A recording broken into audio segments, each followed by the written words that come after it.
Pak Hidayat mengatakan bahwa sebaiknya referendum. Kalau bayangan saya yang tentu awam terkait dengan tata negara dan lain sebagainya. Tapi saya ingin tanya, kalau semuanya mekanisme dilakukan referendum repot juga dong. Kan udah ada DPR yang merupakan perwakilan rakyat. Ya, saya juga tidak mengatakan semuanya.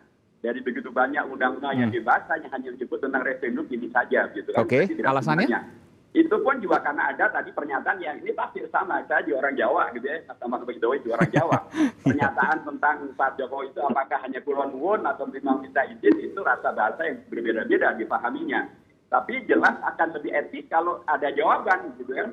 Orang mohon izin, kenapa tidak diberikan jawaban izinnya kan begitu. Itu rasa Jawa. Saya Prambanan, saya kira dekat ke Solo ketimbang Pak Belo. Pak Hidayat, saya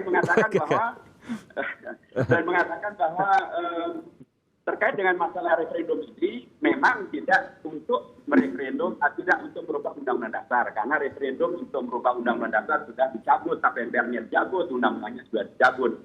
Ini adalah terkait dengan mengetahui sikap publik ya, sebagaimana juga permanaannya diberikan oleh Kamus Besar Bahasa Indonesia, yang itu juga sesungguhnya bisa merujuk kepada pemenuhan yang mestinya dilakukan terkait dengan pelaksanaan Undang-Undang 15 2019, di mana rakyat mestinya mendapatkan partisipasi yang maksimal gitu ya, supaya tidak terulang kasus Omnibus Law Cipta Kerja yang dinilai oleh Mahkamah Konstitusi sebagai konstitusional bersalah. Pak Hidayat menyatakan tadi, Pak Hidayat orang Jawa, Prambanan, Klaten, tetangga dengan Pak Jokowi di Solo gitu. Jadi tahu kalau seandainya bicara bahasa Kulon Wun. Begitu Pak Hidayat ya. Pak Hidayat terakhir, ini semua sudah diputuskan. Ya tadi saya katakan, kalaupun ada lanjutannya hanya bisa ke MK. Apa yang akan dilakukan PKS? Ya, secara prinsip tentu kami menghormati ya seluruh ketentuan perundangan dan hak konstitusional yang dimiliki oleh DPR, oleh MK, dan oleh rakyat Indonesia. Kami juga mendengar bahwa rakyat dalam beragam latar belakangnya, mereka menyampaikan kekecewaannya, mereka menyampaikan penolakannya, mengkritisi, dan ada yang kemudian menyambut untuk dilakukannya referendum tersebut, gitu ya, sebagai upaya untuk memberikan legitimasi tentang keputusan yang diambil, apakah memang didukung oleh rakyat atau ternyata rakyat tidak memberikan dukungan.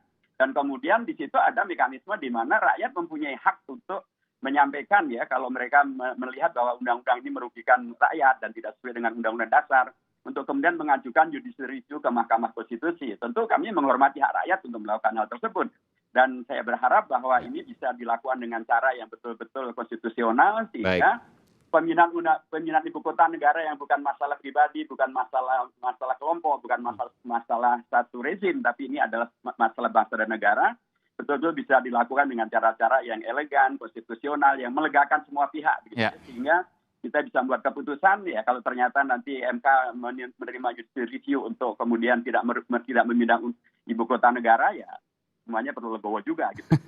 Saya bukan hanya menyuarakan suara dapil saya di Jakarta, dapil saya juga luar negeri, Mas Ahmad Baidowi, dan masyarakat Indonesia di luar negeri juga jumlahnya sangat besar, dan mereka melihat, membandingkan ya, banyak negara yang sudah memindahkan ibu kotanya, dipindahkan itu bukan dalam kondisi ada pandemi COVID-19, ada utang negara yang luar biasa.